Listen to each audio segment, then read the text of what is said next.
आगे बढ़ते हैं और बात कर लेते हैं उत्तराखंड के मौसम के मिजाज की, जहां उत्तराखंड में मौसम का मिजाज बदल गया है। आपको बता दें कि मौसम विभाग ने अलर्ट जारी कर दिया है।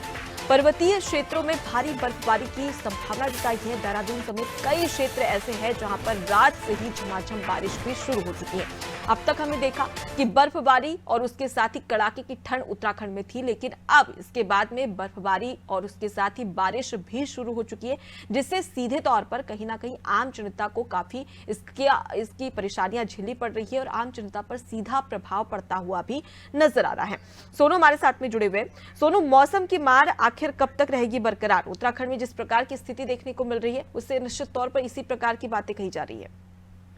देखिए, इस वक्त भी उत्तराखंड में मौसम का मिजाज बदला हुआ है और देहरादून में बारिश हो रही है और देहरादून के आसपास के जो क्षेत्र हैं वहां पर भी झमाझम बारिश देखने को मिल रही है। इसके अलावा अगर हम थोड़ा सा हाइट वाले इलाकों की बात करें, पर्वतीय क्षेत्र में मौसम विभाग ने, उत्तराखंड का जो मौसम विज्ञान केंद्र है उसने कुछ हिमालयी क्षेत्रों में भारी बारिश की चेतावनी जारी की है। खासतौर से उत्तरकाशी है, रुद्रप्रयाग है, चमोली जनपद है और जो 3000 मीटर से अधिक ऊंचाई वाले पर्वतीय क्षेत्र है वहां पर भारी हिमपात की संभावना जताई गई है, क्योंकि मौसम का मिजाज बदला हुआ है। जब मौसम का मिजाज बदलता है तो तमाम दुश्वारियां भी सामने आती हैं और ऐसे में आम जनजीवन भी प्रभावित होता है और शासन प्रशासन की चुनौती भी बढ़ जाती है।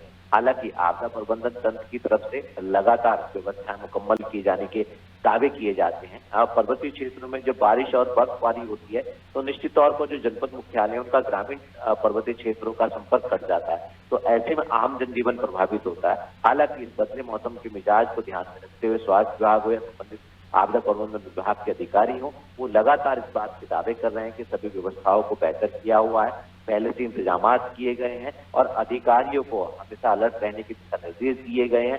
मौसम विभाग जब भी कोई चुनौती या खास तौर पर अलर्ट जारी करता है तो इसको शासन प्रशासन, आपदा प्रबंधन तंत्र पूरी तरह से गंभीरता से लेता है और किसी भी तरह की कोई परेशानी आम जनमानस पर न हो, इस पर ध्यान दिया जाता है। तो ऐसे में अब देखना होगा, जब भारी बर्फबारी होगी तो इससे लोगों को ज्यादा परेशानी ना हो और इसको ध्यान में रखते हुए तमाम व्यवस्थाएं जो है वो दुरुस्त की गई है। जी बिल्कुल। और उत्तराखंड में जिस प्रकार से हमने देखा कि मौसम लगातार बदलता है तो कहीं ना कहीं ये तमाम बीमारियां भी लेकर आता है और कई सारी चुनौतियां भी।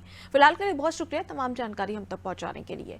तो देखिए, उत्तराखंड में लगातार मौसम का मिजाज बदलते नजर आ रहा है, क्योंकि अब तक उत्तराखंड में बर्फबारी हो रही थी, कड़ाके की ठंड पड़ रही थी, लेकिन इसके बाद में बारिश ने भी दस्तक दी थी। यानी कि बारिश का कहर भी अब उत्तराखंड वासियों पर पड़ने वाला है और कई ऐसे क्षेत्र हैं जहां पर अब भी बारिश हो रही है।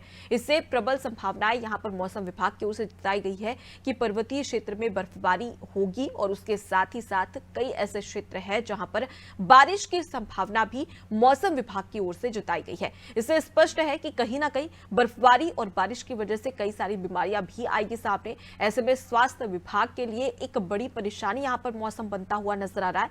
साथ ही साथ उन तमाम किसानों के लिए भी कहीं ना कहीं जहां पर ज्यादा बर्फबारी होती है वहां पर फसल की पैदाइश ज्यादा अच्छी होती है, लेकिन वहीं दूसरी ओर देख लिया जाए तो कुछ मैदानी इलाके ऐसे हैं जहां पर फसल खराब भी हो रही है। इसलिए चिंताजनक ये विषय है। हालांकि मौसम विभाग की ओर से कुछ समय के लिए इस प्रकार का अलर्ट जारी किया गया है।